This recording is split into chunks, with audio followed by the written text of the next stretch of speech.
tal amigos? ¿Cómo están? Bienvenidos. Esto es Congreso Televisión en el marco del Parlaméricas y por supuesto con otro invitado de fuste en este certamen internacional que aglutina a parlamentarios de toda América Latina y por supuesto en un momento realmente de coyuntura muy difícil para diversos países comprometidos en temas de corrupción.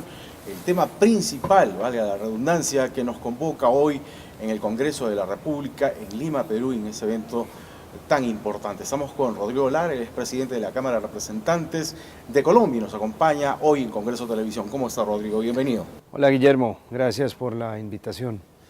¿Cuán importante es la lucha anticorrupción en este momento en el que Brasil está golpeado y diversos países en Latinoamérica están golpeados por el tema de la corrupción? Es fundamental. Con corrupción no puede haber confianza ciudadana en su democracia y en sus instituciones democráticas.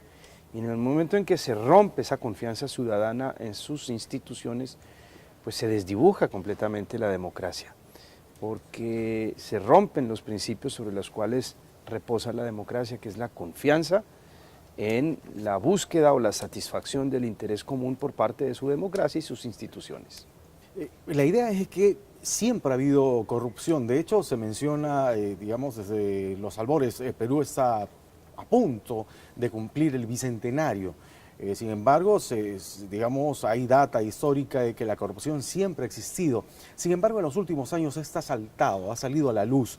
¿Esto es debido a que la tarea de transparencia se ha hecho, digamos, de una mejor manera o es que realmente los casos de corrupción son mayores? Yo creo que hay dos factores. El primero es que efectivamente hay más mecanismos para controlar, para fiscalizar, y la ciudadanía tiene más medios para enterarse de lo que ocurre. Anteriormente la comunicación estaba muy reducida a unos canales oficiales, que eran los medios de comunicación tradicionales. Hoy existe pues una multitud, estamos ante canales verdaderamente abiertos y por consiguiente pues la información fluye y al mismo tiempo también se exagera en ocasiones, o es utilizada o instrumentalizada. Pero el punto es que hay más información. En segundo lugar, nuestros estados en América Latina han crecido.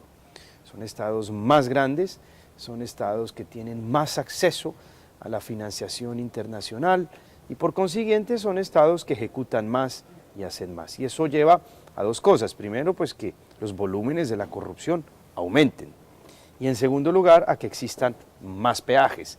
Como ahora hay descentralización, es decir, hay toma de decisión en diferentes lugares de un territorio, ya no se concentra solamente en el centro, pues hay diferentes peajes de corrupción y eso lleva a que aumente la percepción de la misma.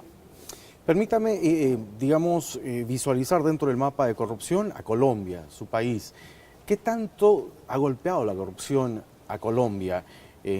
Básicamente, si hablamos de Odebrecht, hay acusaciones bastante graves contra expresidentes, inclusive contra el presidente actual de ese país.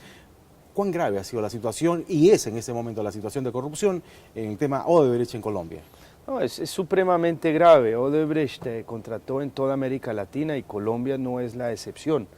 En Colombia hubo unos volúmenes altos de contratación, particularmente en lo que tiene que ver con dos obras muy importantes, que es el eje vial norte-sur, sur-norte, que comunica el centro del país con la costa caribe, en donde habría habido participación de Odebrecht y corrupción. Hay un viceministro preso y hay investigaciones en curso contra funcionarios de muy alto nivel e intermediarios por la canalización, por la navegabilidad, la obra de navegabilidad del río Magdalena, que es nuestro eje fluvial más importante. Y efectivamente esto ha tocado desde congresistas hasta acusaciones de que el actual presidente habría recibido financiación de Odebrecht y bueno, es un tema, es una verdadera tragedia porque pues es lamentable que los colombianos tengan que padecer o enterarse de una situación que llega a los más altos estrados de la responsabilidad política. Digamos, dentro de este mapa de corrupción, ¿cuál es la percepción del colombiano respecto a la última renuncia del presidente Pedro Pablo Kuczynski en el Perú? a raíz de un escandaloso, digamos, video y por supuesto la supuesta compra de votos y también de por medio varias acusaciones respecto a cuando él fue ministro de Economía y presidente de Proinversión, él habría favorecido, digamos, le llaman aquí en el Perú puerta giratoria, estar a ambos lados del mostrador. Pues es lamentable, yo no, pues obviamente uno lo que tiene que pedir es que las autoridades obren y que se aplique la ley a todos los ciudadanos, desde un presidente hasta cualquier ciudadano de a pie. Sin embargo, pues es lamentable que esto ocurra en una democracia, porque para el Perú es una democracia hermana y yo sí lamento mucho que pues, su presidente de la República se vea envuelto en una situación de esta naturaleza. Ahora bien, eso también demuestra la fuerza de las instituciones republicanas peruanas, en donde el Estado está por encima de la persona del presidente y el Estado es capaz de desligar a un presidente y de seguir funcionando y prestándole los servicios que necesitan los peruanos.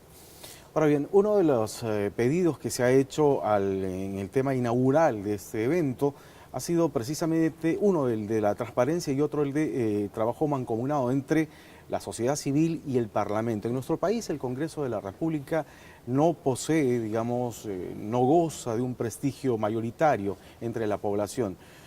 ¿Cómo encontramos al Parlamento colombiano en ese sentido? No, igual, eso pasa en todos los parlamentos del mundo, realmente. Pues es que los parlamentos son asambleas de hombres, son asambleas heterogéneas, diversas y son reflejo de una sociedad. Está lo mejor de la sociedad, pero también está lo menos bueno de una sociedad. Y a veces lo que no funciona, lo que es perverso, pues tiende a observarse más que el resto. En segundo lugar, los parlamentos a veces no son debidamente comprendidos por parte de la población. Quisieran que trabajaran todos los días cuando pues esa no es su naturaleza, que legislaran 24 horas cuando no es su naturaleza. Me parece que es muy importante por parte de las mesas directivas, yo hago parte de la Cámara de Representantes de Colombia, hacer mucha pedagogía, evitar a veces esa especie de antipolítica que destruye a las instituciones y desdibuja a las mismas, caricaturizándolas, resaltando sus defectos, cuando, como lo digo, como toda asamblea de hombres hay virtudes y defectos, está lo mejor como lo peor de la condición humana. Y en segundo lugar, por parte de las mesas directivas, aplicando, eso sí, unas políticas de transparencia absoluta. En lo que tiene que ver con la administración del Parlamento, del Congreso, con sus recursos, con la publicación de la información, yo creo que las mesas directivas tienen la obligación de ir más allá, porque pues saben que hacen parte de una institución que en todas las democracias occidentales no goza del mejor prestigio, gozan de mucho más prestigio ciertas instituciones como las fuerzas militares o la misma rama ejecutiva.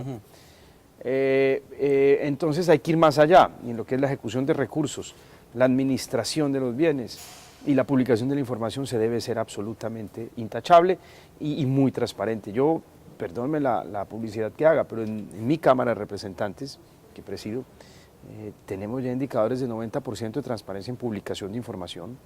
Todos los contratos se realizan con pliegos tipo, pliegos modelo, para evitar la discrecionalidad que lleva a la corrupción.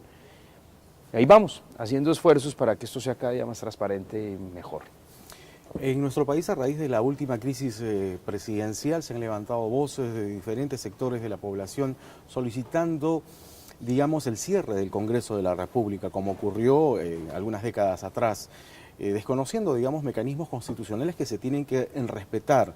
En cuanto a leyes, digamos, ¿qué nos ha pasado? ¿Son las leyes de repente muy dóciles respecto a la corrupción en Latinoamérica? ¿Tendríamos que endurecer los mecanismos o más bien las leyes? Yo creo que es importante también que los parlamentos se defiendan, porque a los autócratas les estorban los parlamentos. A los autócratas les gustaría gobernar sin esa asamblea de hombres que les hace control político, que son los congresos. Y nosotros tenemos que entender que aquí también se tejen trampas a la democracia, desdibujando y caricaturizando permanentemente al Congreso y a sus congresistas. El grueso de la corrupción, eso es importante que la gente lo sepa, no está en el Parlamento o el Congreso no ejecuta recursos. El grueso de la corrupción está en la rama ejecutiva, que es la que dispone y ordena del gasto. Es allí en donde está el grueso de la corrupción.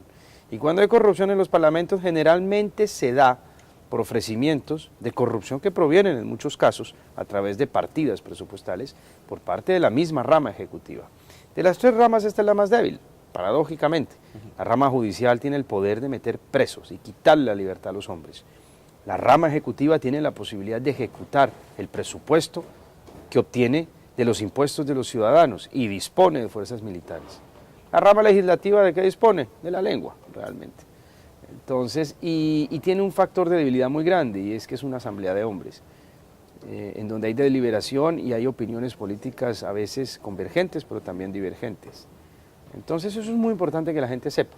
Si hay algo que le gustaría a cualquier autócrata es cerrar el Congreso, y eso no lo podemos permitir porque se deshace completamente cualquier democracia.